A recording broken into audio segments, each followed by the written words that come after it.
do you think about that dresser? I like it more than my old one. Today, we are going to build Ethan a new dresser. He has been needing one so bad because he has demolished his old one and he needed a little bit more space. We kind of have two different chapters of this build. We have the plywood portion of it, and then we have the hardwood portion of it, which is going to be the drawer fronts and the top that you saw in the preview.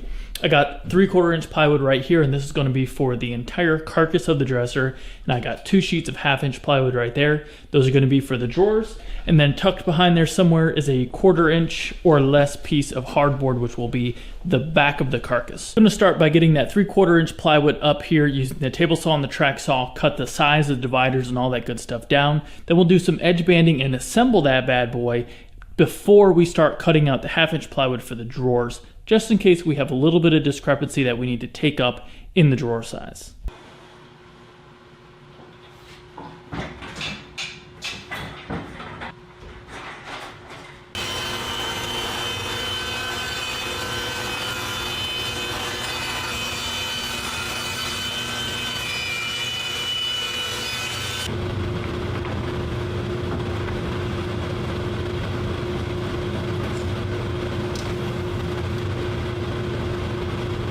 Something I always like to do when laying out big pieces like this and multiple pieces is to always mark which side of the line I want the blade on. And I use a mark just like that.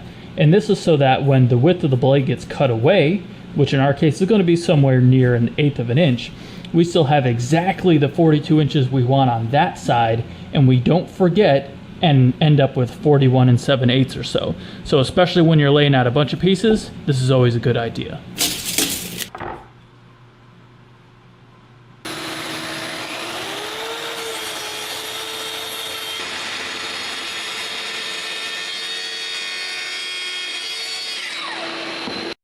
You want to know one of the best things about the track saw is the dust collection. That is all the dust that came out from cutting all of these different boards using the Craig ACS track saw. I used to have dust everywhere when I used my old circular saw and DIY tracks. Now those will work, but the dust collection is just fantastic. So we just finished cutting up these 3 bigger pieces, which are the sides and then the divider. Now we need to go back to the table saw and cut all these small pieces, which are going to be the cross members, the dividers in here, and then we'll put some pocket holes in.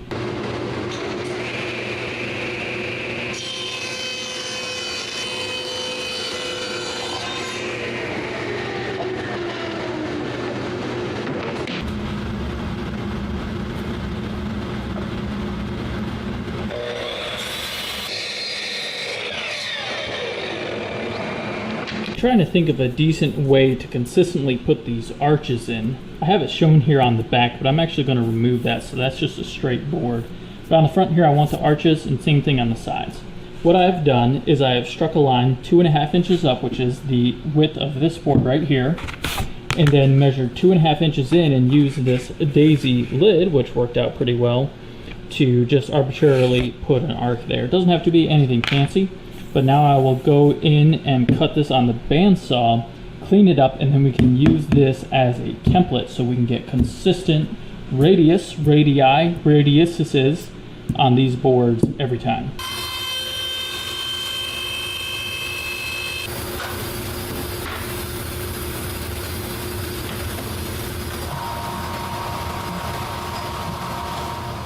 Okay, if you are using your brain, unlike me, you'll realize that striking a line at 2.5 inches at the beginning doesn't do us any good because we have no material up there.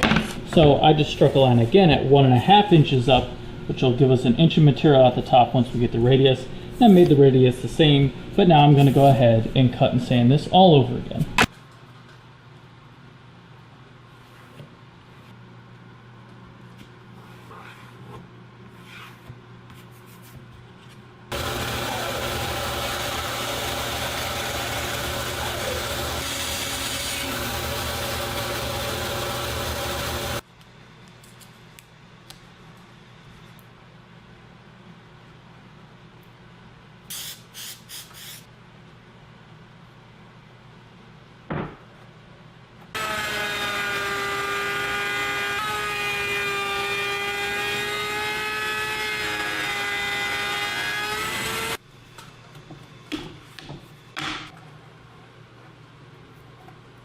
It is time for one of my favorite tasks in the shop, which is some iron-on edge banding. This happens to be some cherry iron-on edge banding. Doesn't really matter what type, even though this is birch plywood, because I'm going to be painting it. You might ask, why am I painting it when I'm going to be using some cherry for the drawer fronts and the top? And that is because I'm concerned about the tanning rate, or whatever you want to call it, of the cherry being so much different than this that it will never look the same. And we'll paint these boards, which are going to go behind the drawer faces and stuff, just so that the color doesn't change so much and give us a really bad look in a couple of years when the cherry on the drawer fronts is so much darker. I'm banding the sides. Make sure you get a front edge, which will allow you to get the A side of the plywood veneer facing out.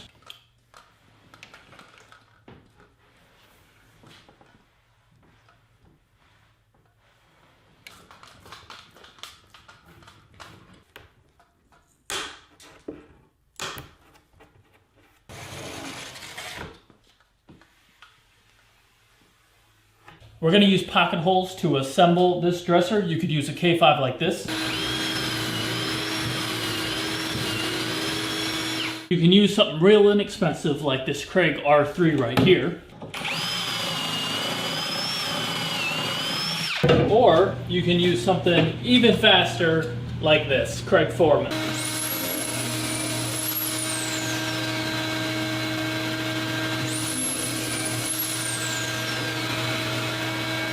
In an effort to make sure this thing doesn't tip over and completely break apart, I'm going to be using some of these 90-degree blocks to hold the sides vertical while I add the first couple screws.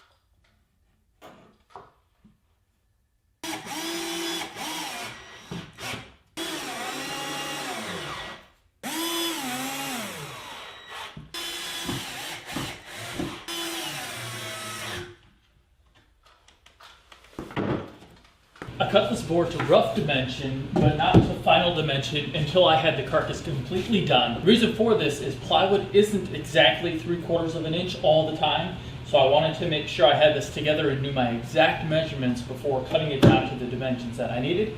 And I'm glad I did, because I had it drawn in as 38 3/4, but it's actually 38 13/16.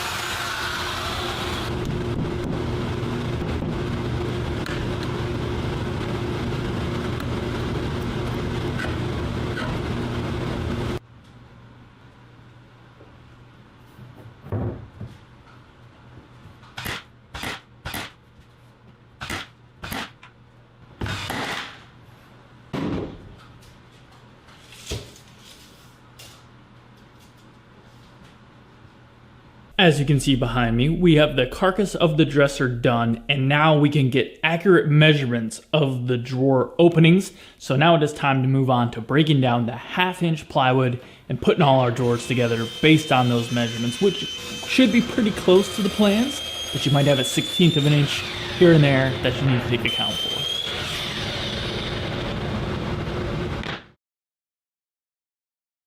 It is time to assemble our drawers. I'm going with a simple butt joint and wood glue for the sides, and the bottom will be glued and brad nailed to the bottom as well.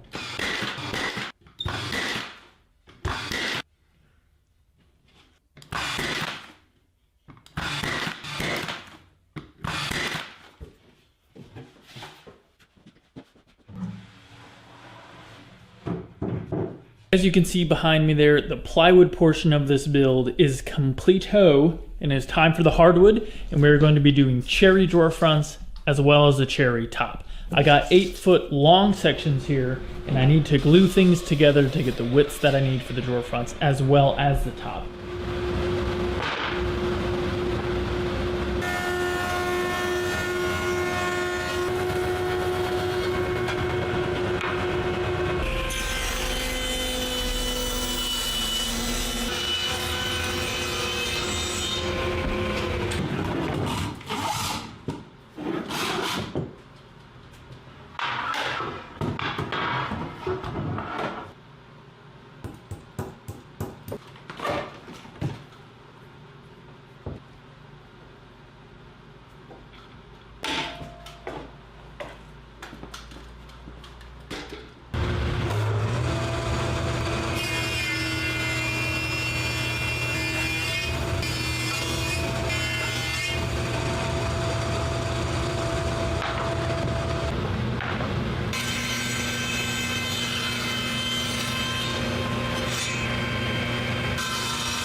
kind of hard to see the grain on the camera, but I got this beautiful grain laid out in the way that I wanted on the face of the dresser, and I have numbered them in the back so I remember how they go once I sand the fronts.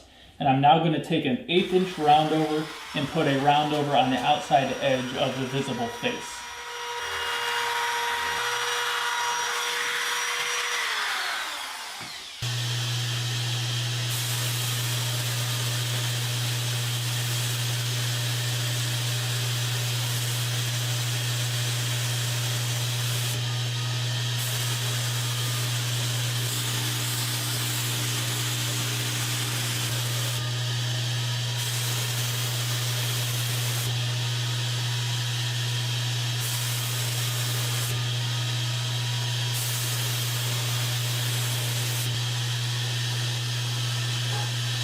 Going to be finishing the frame of the dresser with a couple products from Sherwin-Williams. Chemical Plus, this is the Chemical Plus surfacer or a primer for them. And then this is actually a tinted top coat. This is a waterborne lacquer base finish, and I've had some great success using quite a bit of this in the past. I'm going to spray it with my Fuji Q5 Platinum. I'm going to use a 1.3mm tip in my T70 gun. I'm also going to be using the 3M PPS cups here, as they are just awesome.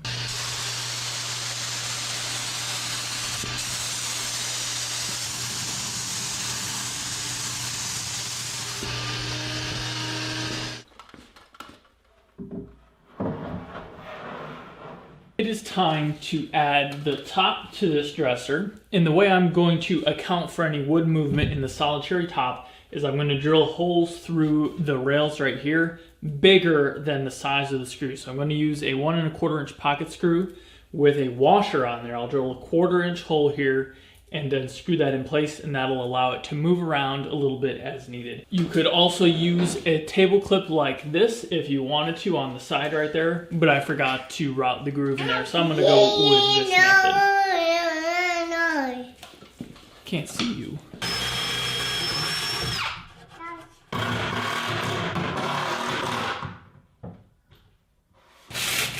We are using 18-inch full extension drawer slides.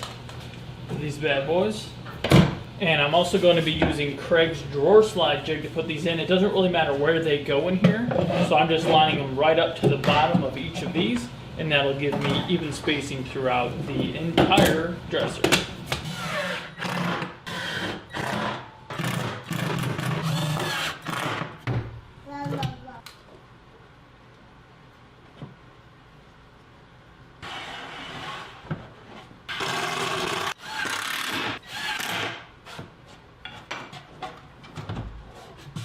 To put the drawer slides on, I'm going to be using these handy little drawer front holders from Rockler. You get these at Rockler, obviously, along with all of the different Craig tools that I'm using. And I would like to take the opportunity to thank Craig for sponsoring this video and supporting the channel. Links to things like the drawer front hole jig, the drawer slide install, Craig jigs, and all the different tools that I used in this build video are in the link in the description below.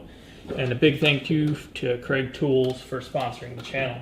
Just looking for alignment top and bottom of my dividers right now, and I will get that roughly in place and then use my ruler here to get a measurement and make sure we are about the same from side to side.